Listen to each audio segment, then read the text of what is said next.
Ah, there you are. An Alliance player, I assume. Wanting to know what I, a dedicated Horde player, thinks of your starter zones? Well, you're in luck, because I'm about to give you my 100% unbiased opinion about the Alliance starter zones. Let's go ahead and dive into your guys' little slice of Azeroth, shall we?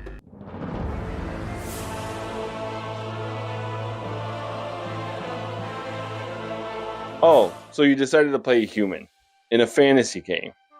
How original. Luckily for you, with this being classic WoW, vanilla is kind of the name of the game. So I decided to go with a human warrior named Honest Yogurt because he's plain, just like humans. Welcome to Northshire Abbey, where the humans decided to build right in the middle of a wolf den, because it's pretty much like a petting zoo with how many wolves there are. And then not only that, the other enemies you face are kobolds and the Defias gang. Now, with the kobolds, I kind of respect it because that point of interest, that first point of interest you encounter is actually a gold mine, which is a great nod to the old Warcraft 3 games. So you know what? I have to give credit where credit is due. Good on you guys. At least it's next to a gold mine. And then we have the Defias thugs. These guys decided to take refuge at an orchard, where I hope they're making some pretty damn good hard cider. But we're not going to take that anymore. It doesn't say alliance, like taking something that's kind of bad and making it into wholesome. So we take them out and make that into a apple pie factory, because that's what Americans would do. And the alliance are clearly Americans, or the humans specifically. And then once you take care of all of those pesky rodents and the wolves and the Defias, and you make sure that it's nice and wholesome there, we're gonna go ahead and move our way over to Goldshire, where things happen. But that's not for this video. We'll see that next time.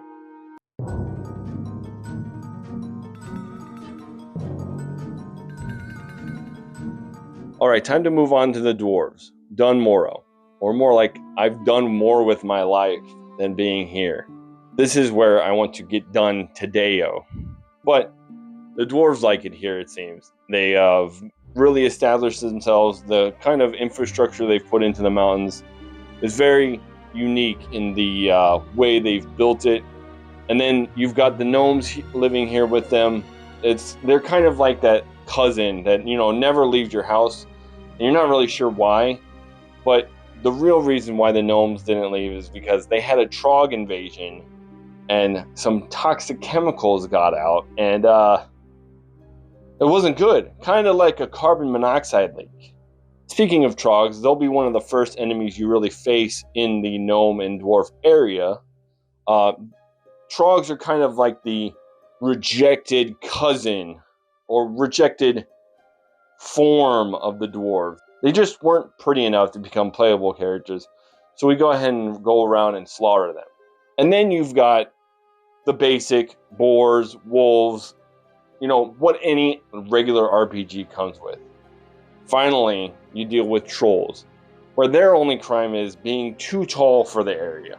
We can't have that. With two short boys, we got to get rid of the tall boys. They even have their ableist voice lines in the game. My, you're a tall one. Hopefully you don't get too tall. So after a few minutes and grinding, getting those quests done, killing some boars, killing some trolls, killing some trogs, you start to make your way out of this starting zone. You might think, oh, you know what, I'm off to greener pastures. No, it's actually just more snow. But snow in a different area. But wait. Before you get on to more snowy pastures, you have to first go through a Trogg-infested cave. These Trogs are there just to... They're ready. They're just so ready to end your hardcore run right then. So just be careful, because it's that last final challenge before you get into the more caves, more snow, more death in Dun Morrow.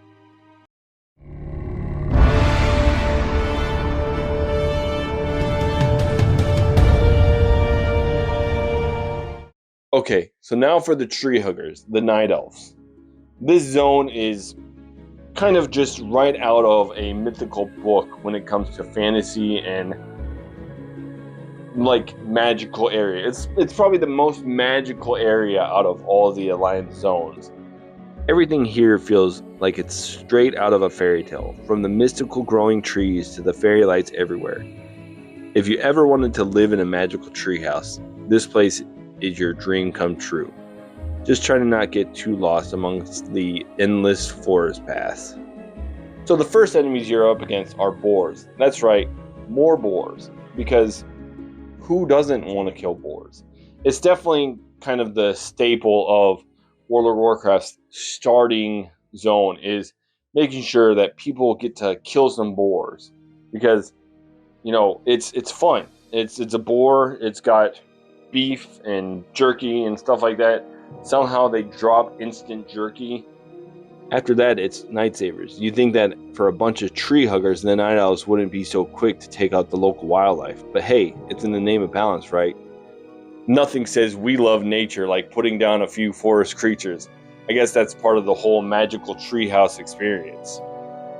After you've done your part for balance by taking out the local Night Sabers and boars, you find yourself killing some demons, and then you go into the Spider Cave.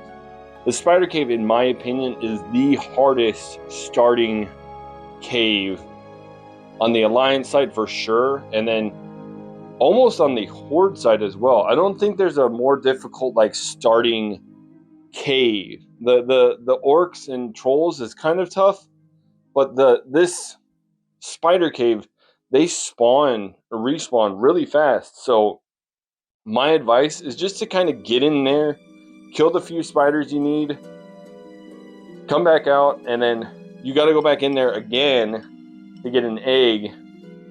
But you go in there, you get your egg, and you get the heck out of there.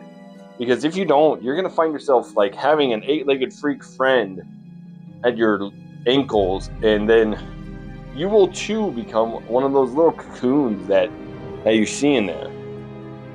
But that's not even the most difficult quest that the Night Elves get. After you're all done with that, you have to go all the way up to the top of this tree, talk to this guy, and then all he's going to do is tell you to go all the way back down to the bottom of the tree, go over to a fountain, get him some water, and come back up. Now, if you're like me, I like to take the risk and try to jump down without dying, but that's also a great way to end your hardcore status very quickly. So it's up to you if you want to take that risk and jump down, or walk all the way down like the Alliance you would be. So there you have it, the Night Elf Zone. The purple trees, the grabbing water for someone because they obviously need it because they've been at the top of that tree forever and they just don't want to walk down themselves. So they force you to get it. And that's where we're going to kind of wrap up the Alliance zones. So there you have it. The Horde player's 100% unbiased opinion on the Alliance starter zones.